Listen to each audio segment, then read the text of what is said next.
அனைவருக்கும் ஸ்ரீ சிவசக்தி ஜோதிடத்தின் அன்பான பணிவான வணக்கங்கள்.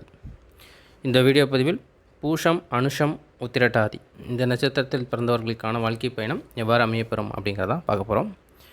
ஸோ நாம் பிறக்கும் தருணத்தில் சந்திரன் எந்த நட்சத்திரத்தின் மீது பயணம் செய்துட்டு இருக்கும்போது நம்ம பிறக்கிறோமோ அதுதான் நம்மளுடைய ஜென்ம நட்சத்திரமாக கணக்கிடப்படும். அது எந்த ராசியில் எந்த டிகிரியில் இருக்கிறாங்கிறத பொறுத்து அந்த நட்சத்திர பாதமானது முடிவாகும்.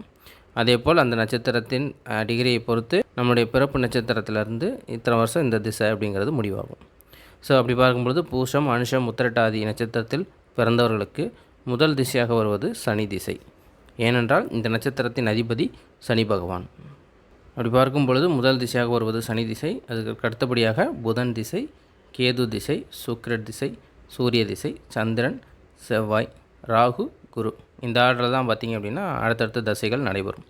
அப்போ இவங்களுக்கு இந்த கிரகங்களின் மாற்றங்களால் இந்த திசைகளின் காரணமாக அந்த கிரகங்களுடைய குணாதிசயங்கள் இவருடைய வாழ்க்கையில் எந்த மாதிரியான ஏற்றத்தாழ்வுகளை கொடுக்கும் அப்படிங்கிறத ஓவராலாக ஒரு பொது பார்வையாக தான் நம்ம இந்த வீடியோ பதிவில் பார்க்க போகிறோம். இப்பொழுது இந்த பூஷம், அனுஷம், உத்திரட்டாதியின் முதல் திசை சனி திசை அப்படின்னு பார்த்துட்டோம். இங்கே கால அட்டவணையில் பார்த்திங்க அப்படின்னா சனி திசையானது 19 வருடங்கள் அப்படின்னு காமிக்கப்பட்டிருக்கு. ஸோ அப்போது இந்த பூசம், அனுஷம், உத்திரட்டாதியில் பிறந்த எல்லாருக்குமே முதல் ஒரு 19 வருடம் சனி திசை தான் நடக்குமானா அப்படி கிடையாது. நம்ம பாதங்களின் அடிப்படையில் டிகிரியை பொறுத்து அந்த தசையுடைய வருடங்கள் மீதம் எவ்வளோ அப்படிங்கிறது முன்ன பின்ன மாறும். ஸோ 4 பாதங்களுக்கும் இந்த 19 வருஷம் டிவைட் பண்ணி இப்போ 1ஆம் பாதத்தில் ஒருத்தர் பிறந்தாருன்னா பிறந்ததிலிருந்து 17 வயது வரை சனி திசை அந்த மாதிரி எடுத்துக்கணும். ஸோ இதை பற்றின டீட்டெயில்ஸ் நிறையாவே நம்ம முன்னால் போட்ட எல்லா வீடியோலையும் நம்ம பார்த்துட்டோம். அதனால் நான் டைரெக்டாக இதில் போயிடுறேன். ஸோ 2ஆம் 3ஆம் பாதங்களில் பிறந்தவங்களுக்கு ஒரு 12 வருஷம் 7 வருஷம் வரைக்கும் நடக்கும். அடுத்து 4ஆம் பாதத்தில் பிறந்தவங்களுக்கு பார்த்திங்க அப்படின்னா ஒரு பிறந்ததுலேருந்து ஒரு 2-3 வயசுலேயே இந்த சனி திசையானது முடிந்துவிடும். ஸோ அந்த மாதிரி நம்ம எடுத்துக்கணும். காரணம் என்ன அப்படின்னா நம்ம அந்த டிகிரி சந்திரன் ஏற்கனவே சொன்ன மாதிரி ஒரு எந்த ராசியில் எந்த டிகிரியில் இருக்காங்கிறத பொறுத்து அந்த பாதங்கள் இருக்கும். அந்த இது கிராஸ் ஆனதுக்கப்புறம் அந்த திசையானதும் சீக்கிரம் முடிஞ்சிடும். அப்போது இப்போ 1ஆம் பாதத்தில் ஒருத்தர் பிறக்கிறாரு அப்படின்னா பிறந்ததுலேருந்து 17 வயசு வரைக்கும் சனி திசை. 4ஆம் பாதத்தில் பிறந்தார் அப்படின்னா கிட்டத்தட்ட ஒரு 3-4 வயசுலேயே முடிஞ்சிடும். அப்போது இது எதுக்காக நம்ம இதை சொல்கிறோம் அப்படின்னா அதுக்கு அடுத்தடுத்த திசைகளான புதன் திசை, கேது, சுக்கிரன், சூரியன் அடுத்தடுத்து வரும் பொழுது இந்த இடத்துல வயசு வித்தியாசம் நம்ம பார்க்கணும். இங்கே உதாரணத்துக்கு இங்கே பார்த்தீங்கன்னா முதல் பாதத்தில் பிறந்தவங்களுக்கு ஒரு 17 வருட புதன் திசை நடக்கும் பொழுது 17 வயதுங்கும் போது கிட்டத்தட்ட 34 வயசு வரைக்குமே அவங்களுக்கு புதன் திசை நடக்கும். அதுவே 4ஆம் பாதத்தில் பிறக்காங்க அப்படின்னா அவங்களுக்கு 20 வயசுலேயே இந்த புதன் திசையானது முடிந்துவிடும். அப்போ இவருக்கு சொல்லக்கூடிய பலனும் இவருக்கு சொல்லக்கூடிய பலனும் கண்டிப்பாக மாறுபடும். அப்போ நம்ம ஒரே மாதிரியான பலன் நம்ம சொல்லிட்டு போக முடியாது. அதனால தான் இந்த மாதிரி 4 பாதங்களுக்கும் தனித்தனியாக உங்களுக்கு வயசு போட்டிருக்கு. இப்போ உதாரணத்துக்கு நம்ம இந்த வீடியோ பதிவில் 1ஆம் பாதத்துலேயும் 4ஆம் பாதத்துலேயும் நம்ம பார்க்க போகிறோம். ஸோ 1ஆம் பாதத்துலேயும் 4ஆம் பாதத்துலேயும் சொல்லிகிட்டே வரும்பொழுது அந்த வயசு வித்தியாசத்தை மட்டும் நீங்கள் பார்த்து கால்குலேட் பண்ணிக்கங்க. இப்போ இவருக்கு 40 வயசு சொல்கிறோம்னா நமக்கு ஒரு 36 வயசில் அந்த மாதிரி ஒரு 4-5 வயசு முன்ன பின்ன டிஃப்ரென்ஸ் இருக்கும். ஸோ அதே மாதிரி இந்த 4ஆம் பாதத்துக்கு சொல்கிறது நியர்லி க்ளோஸ் பார்த்திங்கன்னா இந்த 3ஆம் பாதத்துக்கு க்ளோஸ் ஆகும். கிட்டத்தட்ட இதுலேருந்து ஒரு 4 வயசு தான் முன்ன பின்ன வரும். அப்போ 1ஆம் பாதத்தில் சொல்கிறது ஓரளவுக்கு 2ஆம் பாதத்துக்கு மேட்ச் ஆகும். 4ஆம் பாதத்துக்கு சொல்கிறது ஓரளவுக்கு 3ஆம் பாதத்துக்கு மேட்ச் ஆகும். ஸோ இந்த மாதிரி நம்ம தான் புரிஞ்சுக்கணும். ஸோ அதுக்காக தான் இந்த கால அட்டவணை காமிக்கப்பட்டிருக்கு. அப்படி பார்க்கும் பொழுது ஒரு சனி திசையில் பிறந்த இந்த பூசம், அனுசம், உத்திரட்டாதியில் பிறந்தவங்களுக்கு முதல் திசையாக சனி திசை, அதற்கு அடுத்தபடியாக புதன் திசை, அதற்கு அடுத்தபடியாக கேது, அதற்கு அடுத்தபடியாக சுக்கிரன், அதுக்கடுத்து சூரியன், சந்திரன், செவ்வாய். இந்த ஆர்டரில் தான் பார்த்திங்க அப்படின்னா நமக்கு திசைகளானது நடைபெறும். இப்பொழுது இந்த கிரக திசைகளின் மாற்றத்தினால் அவருடைய வாழ்க்கையில் எந்த மாதிரியான ஏற்றத்தாழ்வுகள் நடைபெறலாம் அப்படிங்கிறத நம்ம பார்க்கலாம். ஸோ பார்க்குறதுக்கு முன்னாடி ஒன்று சொல்லிடுறேன். இது நட்சத்திரத்தின் அடிப்படையில் அந்த திசைகளின் மாறுபாட்டின் காரணமாக ஏற்படக்கூடிய பலன்கள் நல்லது கெட்டது அப்படிங்கிறத பொறுத்து நம்ம முன்ன பின்ன சொல்லுவோம். இதில் என்ன அப்படின்னா நமக்கு ராசி லக்னம் அப்படிங்கிற அடிப்படையில் உங்களுடைய ஜாதகத்தில் தனிப்பட்ட ஜாதகத்தில் கிரகங்களோட நிலையை பொறுத்து பலன்கள் கண்டிப்பாக மாறுபடும். ஓகேங்களா? ஸோ இது ஒரு பொது பலனாக நீங்கள் பார்த்தீங்கன்னா நல்லது. தனிப்பட்ட ஜாதகத்தில் பார்த்து உறுதிப்படுத்திக் கொள்வது கண்டிப்பாக அவசியம். ஓகே, இப்பொழுது பூஷம், அனுஷம், உத்திரட்டாதியில் பிறந்தவர்களுக்கான வாழ்க்கை பயணம் எவ்வாறு அமையப்பெறும் அப்படிங்கிறத பார்த்துடலாம். ஸோ இவர்களுக்கு முதல் திசையாக வருவது சனி திசை. ஏனென்றால் சனி பகவானுடைய நட்சத்திரத்தில் பிறந்தவர்கள். அப்படிங்கும்போது சனி பகவானுடைய பேசிக் குணாதிசயங்கள் எல்லாமே உங்களுக்குள்ளே கண்டிப்பாக இருக்கும். சனி பகவான் யார்? நீதிமான், நேர்மை தவறாதவர், கடமைக்கு கட்டுப்பட்டவர், உழைப்பாளி, கொஞ்சம் சோம்பேறித்தனம் உண்டு, மந்தத்தன்மைன்னு சொல்லுவாங்கள்ல அந்த மாதிரி. அதேபோல் சமுதாய அந்தஸ்தை பெறக்கூடிய நட்சத்திரக்காரர்கள். இவங்களுக்கு பணபலம் இருக்கோ இல்லையோ படைபலம் கண்டிப்பாக இருக்கும். ஆனால் இவர்கள் ஒரு தனிமை விரும்பியாக இருப்பார்கள். ஆனாலும் இவங்களை சுற்றி எப்பயுமே 4 மக்கள் இருந்துக்கிட்டே இருப்பாங்க. உழைப்பால் உயரக்கூடியவர்கள், கடவுள் பக்தி கண்டிப்பாக உண்டு. இந்த மாதிரி சனி பகவானுக்கு வந்து சொல்லிகிட்டே போகலாம். ஸோ அப்பேற்பட்ட நட்சத்திரத்தில் பிறந்தவர்கள் இவர்களுக்கு முதல் திசை சனி திசையாக வரும் பொழுது முதல் பாதம் 2ஆம் பாதம் இந்த 2 பாதத்துக்கும் கிட்டத்தட்ட ஒரு 17-12 வயசு வரைக்கும் நடக்கும். 3-4 பாதங்களுக்கு ஒரு 7-3 வயசுங்கும் போது கிட்டத்தட்ட ஒரு குழந்தை பருவம் அதுலேயே என்னங்கிறது தெரியறதுக்குள்ளே கடந்து போயிடும். அப்படி பார்க்கும் பொழுது 3ஆம் பாதம் 4ஆம் பாதத்தில் பிறந்தவர்களுக்கு பெருசாக பலன் நம்ம எதிர்பார்க்க முடியாது. குழந்தை பருவத்திலே அது கடந்துவிடும். ஸோ 1ஆம் பாதமும் 2ஆம் பாதத்தில் பிறந்தவர்களுக்கு வந்து சனி திசை எப்படி நடக்கும் அப்படின்னு பார்த்திங்கன்னா 17 வயது 12 வயது அப்படிங்கும் பொழுது பள்ளி பருவத்திலே இந்த திசை வரும். பள்ளி பருவத்திலே இந்த திசை வரும் பொழுது சில மந்தத்தன்மையை கண்டிப்பாக கொடுத்துவிடும். படிப்பில் ஆர்வம் இல்லாமல் போகிறதுக்கும் வாய்ப்புகள் இருக்குது. அதாவது சில பேர் விழுந்து கஷ்டப்பட்டு படிப்பாங்க இல்லையா, அந்த மாதிரியான இனத்தை சேர்ந்தவங்க இவங்க.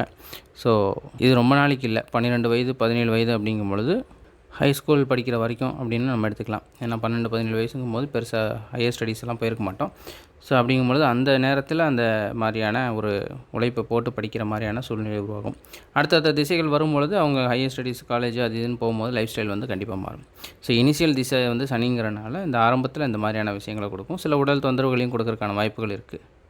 இன்னொரு விஷயத்தை இந்த இடத்துல நான் மென்ஷன் பண்ண நினைக்கிறேன். இப்போது நம்ம வந்து 4 பாதங்களையும் கம்பைன் பண்ணி பார்க்குறதுனால இந்த வீடியோ கொஞ்சம் பெருசாக லென்த்தாக போகும். நீங்கள் ஜஸ்ட்டு கொஞ்சம் ஸ்பீடப் பண்ணி பார்க்கணுன்னா பார்த்துக்குங்க, சீக்கிரம் முடிஞ்சிடும். ஓகே. ஸோ அடுத்தபடியாக பார்த்தீங்க அப்படின்னா புதன் திசை ஆரம்பமாகும் 2வது திசையாக. இது வந்து கிட்டத்தட்ட 17 வருட திசை, பெரிய திசை. முதல்ல 2 பாதங்களுக்கு 1ஆம் பாதத்தில் பிறந்தவங்களுக்கு வந்து ஒரு 18 வயசுக்கு அப்புறம் ஆரம்பிக்கும். 34 வயசு வரைக்குமே புதன் திசை தான். 2ஆம் பாதத்தில் பிறந்தவங்களுக்கு வந்து ஒரு 13 வயசுலேருந்து 29 வயசு வரைக்கும் நடக்கும்.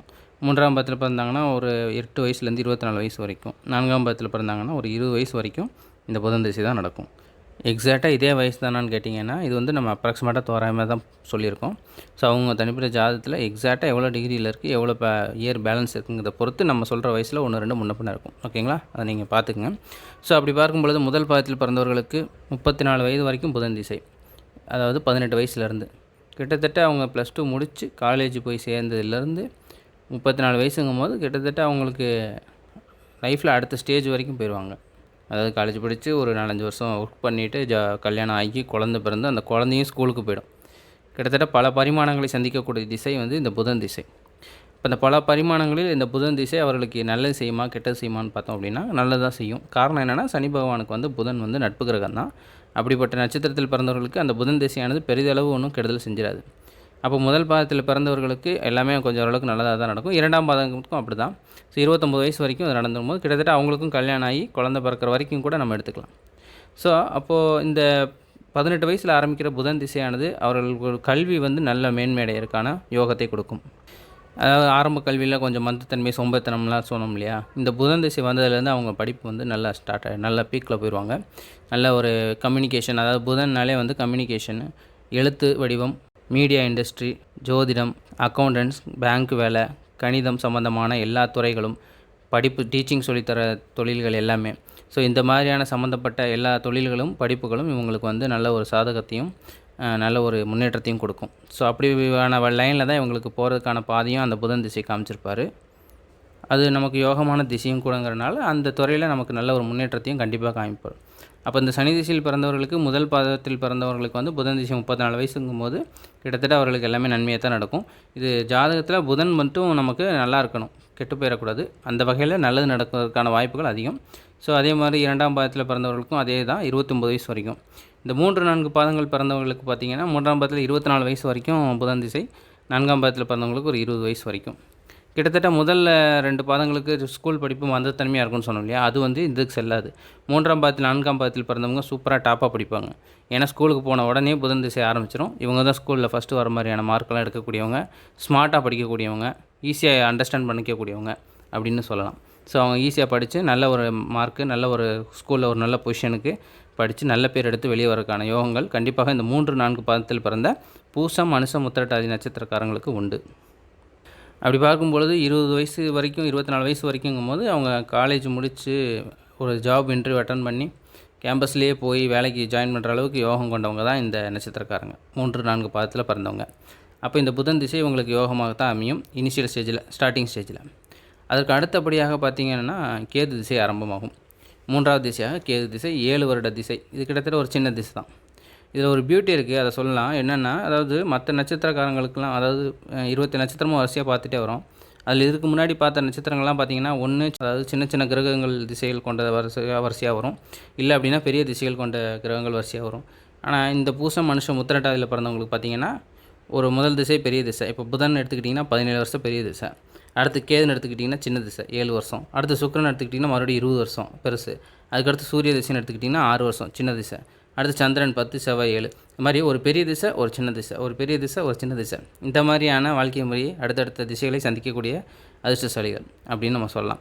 அப்போ அதே மாதிரி இன்னொரு விஷயமும் நம்ம கவனிக்கணும். என்னென்னா, இப்போ பெரிய திசைகளில் வர்றது எல்லாமே சனி பகவானுக்கு நண்பர்களாகவும், சின்ன சின்ன திசைகளில் வரதெல்லாம் ஓரளவுக்கு கெடுதலையும் செய்யக்கூடியதாகவும் இருக்கும். அந்த மாதிரியான அமைப்பை தான் அந்த இதுக்கு கிரகங்களுடைய குணாதிசயங்கள் சொல்லுது. ஸோ அப்படி பார்க்கும் பொழுது ஒரு பெரிய ஏற்றத்தையும் ஒரு சின்ன தடங்களையும், மறுபடியும் பெரிய ஒரு ஏற்றத்தையும் ஒரு சின்ன இறக்கத்தையும் பார்த்துட்டு லைஃப்பில் அப்படியே போயிட்டுருக்க ஒரு கிராஃப் வந்து எப்பயுமே மேலேயே போகிறதுக்கான யோகம் கொண்டவங்க இந்த பூசம் மனுஷம் உத்திரட்டாதியில் பிறந்தவங்க. ஓகே, இப்போது மேட்ருக்கு வருவோம். இப்போ கே திசையானது 7 வருட திசை. இப்போ முதல் பாதத்தில் பிறந்தவங்களுக்கு ஒரு 35 வயசுக்கு அப்புறம் 41 வயசு வரைக்கும் இருக்கும். இது நல்லதா கெட்டதான்னு கேட்டிங்க அப்படின்னா, பொதுவாகவே வந்து கேதுனாலே ஒரு பற்றற்ற நிலையை கொண்டு போயிடும். ஒரு பிடிப்பில்லாமல் ஒரு தடங்களையும் தடைகளையும் ஏற்படுத்தக்கூடியது. அதேபோல் ஆன்மீகம் அதிகமாகும், உடல் தொந்தரவுகளையும் சில உறவு பிரிவுகளையும் கொடுக்கக்கூடியது. இப்படி சொல்லிட்டே போகலாம்.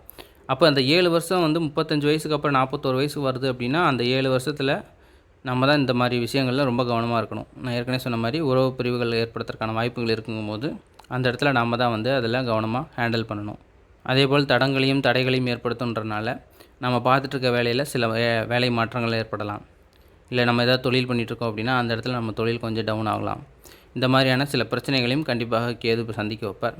அதேபோல் ஆன்மீக பயணங்கள், ஆன்மீக யாத்திரைகள் இதிலலாம் வந்து நிறைய ஈடுபாடு இருந்து நீங்கள் இந்த டைமில் நிறைய போயிட்டு வர்றதுக்கான வாய்ப்புகளும் யோகங்களும் உண்டு. அதேபோல் பார்த்திங்க அப்படின்னா 2ஆம் பாதத்தில் பிறந்தவங்களுக்கும் இதே தான். 36 வயசு வரைக்கும், கிட்டத்தட்ட 29 வயசுக்கு அப்புறம் 36ங்கும்போது கல்யாணம் ஆகி ஒரு 7 வருஷத்தில் இவங்க வந்து இந்த கேது வரும் பொழுது சில நேரங்களில் கல்யாணத்துக்கு அப்புறம் தான் இந்த மாதிரி ஆச்சு எனக்கு அப்படின்னு புலம்புவாங்க இல்லையா, அந்த மாதிரியான விஷயங்கள் இந்த திசையினால் ஏற்படும். ஆனால் நிஜத்தில் அப்படி கிடையாது, கல்யாணத்தினால கிடையாது. இவங்களுடைய திசை மாறுபாடு கரெக்டாக அந்த ஏஜில் நடக்கும். அதனால் அந்த சில தடங்கல்களும் தடைகளும் ஏற்படும். இதை வந்து நம்ம புதுசாக கல்யாணம் ஆனால இப்படி ஆகிடுச்சா, முன்னாடி வரைக்கும் நான் அப்படி இருந்தேன் இப்படி இருந்தேன், அந்த பேச்சுக்கெலாம் இங்கே இடம் இல்லை. ஸோ இது நடக்க தான் செய்யும். அதேபோல் 3ஆம் பாதத்தில் 4ஆம் பாதத்தில் பிறந்தவங்களுக்கு ஒரு சின்ன அவேர்னஸ் நான் கொடுக்கணும்னு நினைக்கிறேன். என்ன காரணம் அப்படின்னா, அவங்களுக்கு 25 வயசுக்கு அப்புறம் கேது, 4ஆம் பாதத்தில் பிறந்தவங்களுக்கு ஒரு 21 வயசுக்கு அப்புறம் 27 வயசு வரைக்கும் கேது நடக்குது. இந்த 4ஆம் பாதத்திலையும் 3ஆம் பாதத்திலையும் பார்த்திங்கன்னா திருமண வயசு கிராஸ் ஆகுது. அந்த நேரத்தில் தான் திருமண வயது வருது. ஸோ அப்போது 3ஆம் பாதத்திலும் 4ஆம் பாதத்திலும் பிறந்தவங்களுக்கு புதன் திசையிலே முடிஞ்ச அளவுக்கு கல்யாணத்தை பண்ணிடுங்க. 24, 21 வயசுக்குள்ளேயே வந்து கல்யாணம் பண்ணிடுங்க. ஜாதகத்தை பார்த்து உங்களுக்கு எத்தனை வருஷம் புதன் திசைன்றதை தெரிஞ்சுக்கிட்டு, ஆணாக இருந்தாலும் சரி பெண்ணாக இருந்தாலும் சரி முடிந்தளவு சீக்கிரம் பண்ணிடுங்க.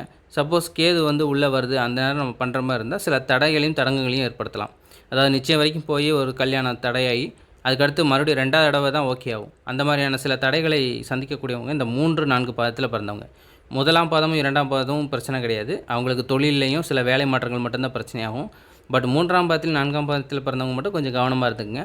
கேது கெட்டிருந்தால் மட்டும் நல்லா இருக்கும் பட்சத்தில் அது சுபமாக தான் முடியும். ஸோ அது தனிப்பட்ட ஜாதகத்தில் முடிவு பண்ணிக்கணும். பொதுவான பலனாக பார்க்கும்பொழுது இந்த இடத்துல சில தடைகளை காட்டுது. அதேபோல் இந்த புதன் திசையில் சில காதல் வயப்பட்டு வீட்டில் சொல்லி அதை ஏற்றுக்காமல் போய் ஒரு 20, 21 வயசுலேயே கல்யாணம் பண்ண வேண்டியவங்க கொஞ்சம் லேட்டாக கல்யாணம் ஆகிற மாதிரியான சில அமைப்புகள்லாம் சில குடும்பங்களில் நடக்கும். அதற்கு காரணம் வந்து இந்த கேது திசை உடலில் வர்றது தான். அப்போ பார்த்திங்கன்னா, இப்போது உதாரணத்துக்கு 4ஆம் பாதம் எடுத்துக்கிட்டிங்க அப்படின்னா 20 வயசுலேயே ஒருத்தர் வந்து கல்யாணம் பண்ணணும், ஒரு பெண்ணாக இருக்கட்டும் ஆணாக இருக்கட்டும் சொல்கிறாங்க அப்படின்னா, அந்த இடத்துல நம்ம வயசை பார்த்துட்டு 20 தான் ஆகுது, இன்னும் 2, 3 வருஷம் போகட்டும் அப்படின்னு சொல்லி தள்ளி போட்டோம்னா, அந்த இடத்துல அவங்க விரக்தி ஆகி அது எனக்கு கல்யாணமே வேண்டான்னு சொல்லி இந்த கேதுவை கடந்து அடுத்து சுக்கிர திசை வரும்பொழுது தான் திரும்ப அவங்களுக்கு கல்யாணம் ஆகும். கிட்டத்தட்ட 21லேயே கல்யாணம் வேண்டியது 30, 32, 35 போய் கல்யாணம் ஆகும். அதுக்கு காரணம் இந்த மாதிரியான திசைகள் மாறுபாடு காரணமாகவும் நம்ம வீட்டில் இருக்கவங்களும் அதை நம்ம புரிஞ்சிக்காமல் பண்ணுற காரியத்தினால இந்த மாதிரி நடக்கும். ஸோ அதனால் அதை மைண்டில் வச்சுட்டு நீங்கள் அதை மட்டும் கொஞ்சம் கவனமாக பார்த்துக்குங்க. அதற்கு அடுத்தது திசையாக 4ஆவது திசையாக சுக்கிர திசை ஆரம்பமாகும். கிட்டத்தட்ட முதல் பாதத்தில் பிறந்தவங்களுக்கு ஒரு 42 வயசுக்கு அப்புறம் 61 வயசு வரைக்கும் சுக்கிர திசை தான். பெரிய திசை, 20 வருஷ திசை. 2ஆம் பாதத்தில் பிறந்தவங்களுக்கு 37 வயசுலேருந்து 56 வயசு வரைக்கும் நடக்கும். ஸோ இந்த மாதிரி பெரிய திசைகள் வரும் பொழுது வாழ்க்கையிலும் பெரிய மாற்றங்கள் கண்டிப்பாக இருக்கும். ஓகே. இப்போ வந்து சுக்கிர திசை 42 வயசுக்கு அப்புறம் முதல் பாதத்தில் பிறந்தவங்களுக்கு வருதுங்கும்போது, அவங்களுக்கு ஒரு நல்ல முன்னேற்றத்த கண்டிப்பாக கொடுக்கும். ஒரு அதிர்ஷ்டத்த கண்டிப்பாக கொடுக்கும். ஏன்னா சனிக்கு நண்பர் சுக்கிரன். ஸோ இவங்களுக்கு வந்து அதே மாரி இந்த 40 to 60க்குள்ளே வர்றதுங்கிறது ஒரு அமோகமான பீரியட். ஏன்னா வாழ்க்கையில் ஒரு அனுபவத்தை பெற்று, வாழ்க்கைனா என்னங்கிறத புரிஞ்சுட்டு, பின் வயதுக்கு நம்ம என்ன பண்ணணும், ஏது பண்ணணும், என்ன பண்ணக்கூடாதுன்ற இந்த தெளிவான அறிவை கொண்டு நம்ம உழைக்கக்கூடிய வயசுன்னு பார்த்திங்கன்னா, அது 40 to 60 தான். அந்த வயசுல இவங்களுக்கு கரெக்டாக சுக்கிர திசை வரும்போது அமோகமான பீரியட். நல்ல ஒரு ஃப்யூச்சரை நமக்கு ரிட்டயர்மெண்ட் லைஃப்பில் நல்லபடியாக வர்றதுக்கும், நம்ம பிள்ளைங்களுக்கான ஒரு சொத்து சேர்க்குறதா இருக்கட்டும், அந்த மாதிரியான விஷயங்கள் எல்லாமே இந்த சுக்கிர திசையில் உங்களுக்கு கண்டிப்பாக கைகூடும். 2ஆம் பாதத்தில் பிறந்தவங்களுக்கும் அதே மாதிரி தான் கிட்டத்தட்ட. அவங்களுக்கு 37க்கு அப்புறம் ஒரு 56 வயசுங்கும்போது அதுவுமே கிட்டத்தட்ட அந்த மாதிரியான வயது தான். அடுத்து 3ஆம் பாதம் 4ஆம் பாதத்தில் பிறந்தவங்களுக்கு ஒரு 32 வயசுக்கு அப்புறம் 51 வயசு, 28க்கு அப்புறம் 47 வயசு வரைக்குமே சுக்கிர திசை. இதுவும் சூப்பரான இதுதான். 40 to 60 வர்றதுக்குள்ள 30லேருந்து வந்து ஒரு 50க்குள்ளங்கும்போது சீக்கிரமாகவே குயிக்காகவே நம்ம வந்து ஒரு நல்ல சொத்து சேர்க்கறதுக்கான பாக்கியத்தை கொண்டவங்க இந்த 3, 4 பாதத்தில் பிறந்தவங்க. இது வந்து சுக்கிரன் வந்து நம்ம ஜாதகத்தில் நல்லா இருக்கிற பட்சத்தில் இந்த மாதிரி நன்மைகள் நடக்கும். அதேபோல் ஏற்கனவே வந்து நம்ம திருமண தடை ஏற்கனவே சொன்னோம் இல்லைங்களா? அப்போது அதாவது அந்த மாதிரியான புதனில் அமையாதது இந்த சுக்கிரன் வந்து அமைச்சு கொடுப்பார். கொஞ்சம் லேட்டானாலும் லேட்டஸ்ட்டாக அமைஞ்சது அப்படின்னு நம்ம சொல்லுவோம் இல்லைங்களா? அந்த மாதிரியான கொடுப்பினை வந்து இந்த 3, 4 பாதத்தில் பிறந்தவங்களுக்கு சுக்கிர திசை வரும்போது அது நடக்கும்.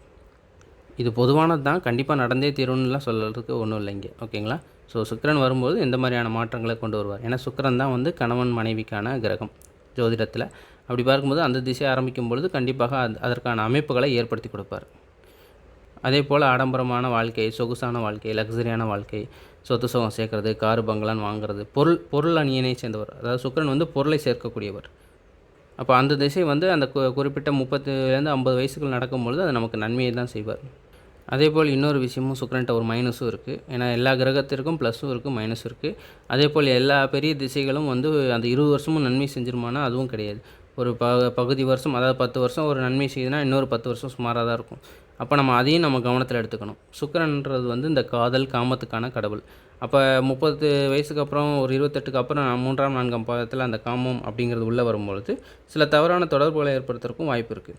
ஏற்கனவே கேது திசையிலே வந்து அந்த தடைகள் சொன்ன மாதிரி அதிலே சில புத்தி மாற்றத்தினால ஆரம்பித்து இதில் வந்து கொஞ்சம் ஹையாக போகிறதுக்கான சுக்கிரனில் வந்து அந்த ஹையாக போகிறதுக்கான வாய்ப்புகள் இருக்குது. ஸோ அப்போது நாம் தான் வந்து கரெக்டான பாதையை சூஸ் பண்ணி கரெக்டான விஷயத்தில் போகணும்.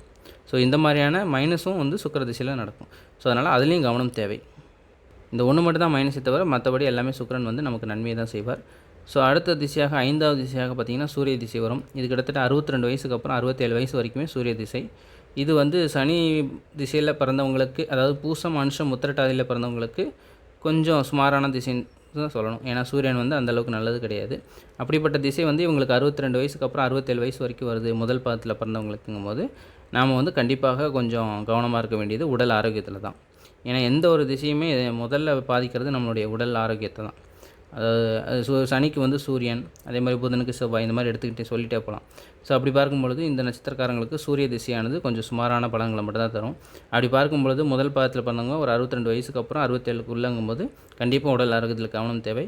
அதே மாதிரி 2ஆம் 3ஆம் பாதம் 4ஆம் பாதங்களும் அந்தந்த வயசை பார்த்துக்கணும். ஸோ அந்தந்த வயசுக்கு முன்னாடியே நம்ம என்ன பண்ணிக்கலாம்னா சுக்கிர திசையிலே நமக்கு தேவையான ஒரு ப்ரிவென்ஷன் இஸ் பெட்டர் தென் க்யூருங்கிற மாதிரி, வருமுன் காப்பதே சிறந்ததுங்கிற மாதிரி ஏதாவது காப்பீடு திட்டம், ஏதாவது health insurance, term life insurance, இந்த மாதிரி நமக்கு சேஃப்டியாக நம்ம ஃபேமிலிக்கு பின்னாடி எதுவும் ஆகக்கூடாதுங்கிற மாதிரி நமக்கு நாமே காப்பாற்றிக்கிறதுக்கும் அது உதவும். ஸோ அந்த மாதிரியான விஷயங்களை பண்ணி வச்சுக்கிறதுங்கிறது இப்போ உள்ள காலத்தில் ரொம்பவே உதவியாக இருக்கும். ஸோ அந்த மாதிரி இதில் பண்ணி வச்சுக்கிட்டிங்கன்னா அந்த சின்ன திசை 6 வருஷம் தான், பெருசாக ஒன்றும் பாதிக்காது, ஈஸியாக கடந்துடலாம். சூரியனாலே இங்கே கொஞ்சம் பார்த்திங்கன்னா அதிகாரம், தலைமை பொறுப்பு அந்த மாதிரி சொல்லலாம். ஸோ ரிட்டைர்மெண்ட் ஏஜில், அதாவது 3ஆம் பாதம் 4ஆம் பாதத்தில் பிறந்தவங்களுக்கு வந்து பார்த்திங்கன்னா ஒரு 52, 48 வயசுக்கு அப்புறம் இந்த சூரிய திசை வருவது வந்து நல்லதான்னு கேட்டிங்கன்னா கண்டிப்பாக நல்லது தான். அதாவது இப்போ ஒரு பெரிய கார்ப்பரேட்டில் ஒர்க் பண்ணிகிட்டு இருக்காங்க, ரொம்ப நாளாக வந்து ஒரு என்ன சொல்கிறது, ஒரு மேனேஜர் லெவலில் இருக்காங்கன்னா இவங்க வந்து அடுத்தடுத்த படிநிலைக்கு போகிறது, அதாவது ஹையர் போஸ்டிங் போகிறதுக்கான பாக்கியதை இந்த சூரிய திசையில் கண்டிப்பாக உண்டு. ஏன்னா சூரியனாலே தலைமை பொறுப்பு, தலைமை பண்பு, அதிகாரம், நிர்வாகத்திறமை, நிர்வாக பொறுப்பு அப்படிங்கிற மாதிரி எல்லாமே சொல்லலாம். அப்போ அந்த இடத்துல சூரியன் வலுத்து இருந்தது, நல்லபடியாக இருந்தது அப்படின்னா அந்த இடத்துல உங்களுக்கு யோகமாகவும் அமையும். தொழில் ரீதியாக உடல் தொந்தரவுகளை எப்பப்போ கொடுத்தாலும் கூட இந்த தொழில் ரீதியாக நல்ல ஒரு போஸ்டிங்கை உட்கார்றதுக்கு யோகத்தை கொடுக்கக்கூடிய நேரம் பார்த்திங்கன்னா இந்த 3ஆம் 4ஆம் பாதத்தில் பிறந்தவங்களுக்கு ஒரு 52, 48க்கு அப்புறம். ஸோ இந்த மாதிரியான பாக்கியத்தையும் கண்டிப்பாக சூரியன் கொடுப்பார். அதுக்கு அடுத்த திசையாக பார்ப்பது 6வது திசையாக சந்திர திசை. இது வந்து ஒரு 10 வருட திசை. கிட்டத்தட்ட ஒரு ரிட்டைர்மெண்ட் லைஃப்பில் ஸ்டார்ட் ஆகும் ஒரு 68க்கு அப்புறம் 77 வயசு வரைக்கும் முதல் பாதத்தில் பிறந்தவங்களுக்கு. 2ஆம் பாதத்தில் பிறந்தாங்கன்னா 63லேருந்து 72 வயசு வரைக்கும். அடுத்து 3-4 பாதங்கள் அந்தந்த வயசை பார்த்துக்குங்க. ஸோ இந்த சந்திர திசையும் செவ்வாய் திசையும் நன்மை செய்யுமானா, ஏற்கனவே சொன்ன மாதிரி சனிக்கு வந்து இந்த சூரியன், சந்திரன், செவ்வாய் இந்த 3 திசைகளும் அடுத்தடுத்த திசைகள் எதுவுமே பெருசாக நன்மைகளை செஞ்சிடாது. ஸோ முதல் 3 திசைகள் நன்மைகளையும், கடைசி 3 திசைகள் அந்தளவுக்கு நன்மைகள் செய்யாத ஒரு சுமாரான திசைகள் தான் நம்ம சொல்லணும். அப்போ புதன், கேது, சுக்கிரன் ஓரளவுக்கு ஓகேன்னா, சூரியன், சந்திரன், செவ்வாயில் நம்ம கொஞ்சம் கவனமாக இருந்துக்கணும். அப்போ இந்த பூசம், அனுஷம், உத்திரட்டாதியில் பிறந்தவங்க முதல் ஒரு 60 வயசுக்குள்ளே என்ன பண்ணி வச்சுக்க முடியுமோ அதை பண்ணி வச்சுக்கணும். 3-4 பாதத்தில் பிறந்தவங்களாக இருந்தாங்கன்னா ஒரு 50 வயசுக்குள்ளேயே என்ன சேர்த்து வச்சுக்க முடியுமோ சேர்த்து வச்சுக்கணும். சுக்கிர திசையில் சேர்த்து வச்சுக்கிறது உங்களுக்கு அந்த சூரியன், சந்திரன், செவ்வாயில் ஏதாவது விரயங்கள் ஏற்பட்டாலும் கூட நமக்கு அது வந்து நமக்கு தாங்கிக்கிற மாதிரியான ஒரு சக்தியை கொடுக்கும். ஸோ அந்த மாதிரியான பலனை கொண்டவங்க தான் இந்த நட்சத்திரக்காரங்க. அதே போல் 3ஆம் பாதத்தில் 4ஆம் பாதத்தில் பிறந்தவங்களுக்கு சந்திர திசை வந்து ஒரு 58க்கு அப்புறம் 54க்கு அப்புறம் நடக்கும். கிட்டத்தட்ட ரிட்டையர்மெண்ட் லைஃப் 67 வயசு வரைக்கும் 64 வயசு வரைக்கும் நடக்கும். ஸோ அவங்களுக்குமே அந்த சந்திரன் வந்து சில இடமாற்றங்களை கண்டிப்பாக கொடுப்பார். அதாவது ஒரு ரொம்ப வருஷம் நான் உழைச்சிட்டேன், ரிட்டையர்மெண்ட் ஆகிட்டு செட்டில்மெண்ட்டில் இந்த இடத்த வாங்கினேன், இங்கே வந்து செட்டில் ஆகிட்டேன் அப்படின்னு பின் வயதில் சில பேரை நீங்கள் சொல்லி கேள்விப்பட்டிருப்பீங்க. அந்த மாதிரியான யோகங்கள் வந்து இந்த நட்சத்திரத்தில் பிறந்தவங்களுக்கு உண்டு. அந்த சந்திர திசை வரும்போது அதுக்கான வேலையை அது பண்ணி கொடுக்கும். ஸோ இந்த மாதிரி 3-4 பாதத்தில் பிறந்தவங்களுக்கு அந்த யோகம் பாக்கியத்திலே உண்டு. அடுத்து செவ்வாய் திசை வரும். இது கிட்டத்தட்ட 7வது திசை, மோட்ச திசைன்னு கூட சொல்லலாம். 84-79 வயசு வரைக்குமே இந்த 1-2 பாதத்தில் பிறந்தவங்களுக்கு வரும். 3-4 பாதத்தில் பிறந்தவங்களுக்கு செவ்வாய் வரலாம். அதுக்கடுத்து ராகுவுமே தொடர்ந்து வரலாம். ஸோ ஏன்னா அவங்களுக்கு வயசு வந்து கிட்டத்தட்ட ஒரு 70 தான் நடக்கும் செவ்வாய் திசை நடக்கும்போது 4ஆம் பாதத்தில் பிறந்தவங்களுக்கு. அப்போ அவங்களுக்கு ராகு திசையுமே அவங்க மீட் பண்ணுறதுக்கான யோகம் கொண்டவங்க. இது வரைக்கும் பார்த்த நட்சத்திரங்கள்லேயே இந்த பூசம், அனுசம், உத்திரட்டாதி நட்சத்திரத்தில் பிறந்தவங்க மட்டும்தான் கிட்டத்தட்ட 8 திசைகளையும் பார்க்கக்கூடிய யோகம் கொண்டவங்க. 80 வயசு வரைக்கும் இருந்தாருன்னா கண்டிப்பாக 4ஆம் பாதத்தில் பிறக்கிறவங்க இந்த 8 திசையும் பார்த்துருவாங்க, குரு திசையை தவிர. ஏன்னா இதுக்கு முன்னாடி வீடியோலாம் பார்த்தவங்களுக்கு தெரிஞ்சிருக்கும். முடிஞ்ச அளவுக்கு பார்த்தீங்கன்னா ஒரு 5 திசை தான் நடக்கும். ஒரு 6வது 7வது திசை வந்து கடைசி திசையாக இருக்கும். கடைசி 2 திசை பார்க்க முடியாத மாதிரி தான் இருக்கும். அந்த மாதிரி தான் வயசு வித்தியாசம் வரும். பட் இந்த பூசம், மனுஷம், உத்திரட்டாதியில் பிறந்தவங்களுக்கு இந்த ஒரு யோகம் வந்து இந்த ஒரு அதிர்ஷ்டம் வந்து இருக்குது. ஸோ அப்படிங்கும்போது ராகு திசை வரும்போது அவங்களுக்கு அது வந்து மோட்ச திசையாக மாறும். 3-4 பாதத்தில் பிறந்தவங்களுக்கு ஒரு 75-71 வயசுக்கு அப்புறம் அது வரும். ஸோ கிட்டத்தட்ட ராகுங்கிறதும் கிட்டத்தட்ட கடைசி திசையாக இருந்தது. ஸோ ஓவராலாக பார்த்திங்க அப்படின்னா இந்த பூசம், அனுஷம், உத்திரட்டாதியில் பிறந்தவங்களுக்கு ஒரு பெரிய மகா திசை, ஒரு சிறிய திசை, ஒரு பெரிய மகா திசை, மறுபடியும் ஒரு சிறிய திசை, இந்த மாதிரியான லைஃப் ஸ்டைலை கொண்டவங்க. அதேபோல் சனி திசையில் பிறந்து அவங்களுக்கு அதுதான் பிறப்பு திசையாக வரும். புதன், கேது, சுக்கிரன், சூரியன் இதெல்லாம் வந்து நடுநிலை திசையாக வரும். சந்திரன், செவ்வாய், ராகு இவங்களுக்கு அது மோட்ச திசையாக வரும். இந்த மாதிரியான அமைப்பை கொண்டவங்க தான் இந்த நட்சத்திரக்காரங்க. ஓவராலாக பார்க்கும்பொழுது நல்ல ஒரு பெரிய ஏற்றத்தையும் அப்பப்போ சின்ன சின்ன இறக்கத்தையும் வாழ்க்கையில் சந்திக்கக்கூடிய பாக்கியத்தை கொண்டவங்க தான் இந்த நட்சத்திரக்காரங்க. ஸோ கரெக்டான வயசில் சுக்கிர திசை வருது, கரெக்டான வயசில் புதன் திசை வருது. ஸோ இனிஷியல் ஸ்டேஜ்லேயும் மத்தியம வயதுலேயும் ஒரு நல்ல திசைகள் 2 திசைகள் வருங்கிறது யோகத்தை கொண்டவங்க தான் இந்த நட்சத்திரக்காரங்க. ஸோ அதனால் எந்த வித கவலையும் இல்லாமல் ஒரு வாழ்க்கையில் நல்ல சந்தோஷத்தை மட்டும் பெறணும் அப்படின்னு சொல்லிட்டு எல்லாம் உள்ள அந்த ஆண்டவனை வேண்டி இந்த வீடியோவை இதோடு முடிச்சுக்கிறேன். அடுத்தடுத்த வீடியோவில் சந்திப்போம். நன்றி, வணக்கம்.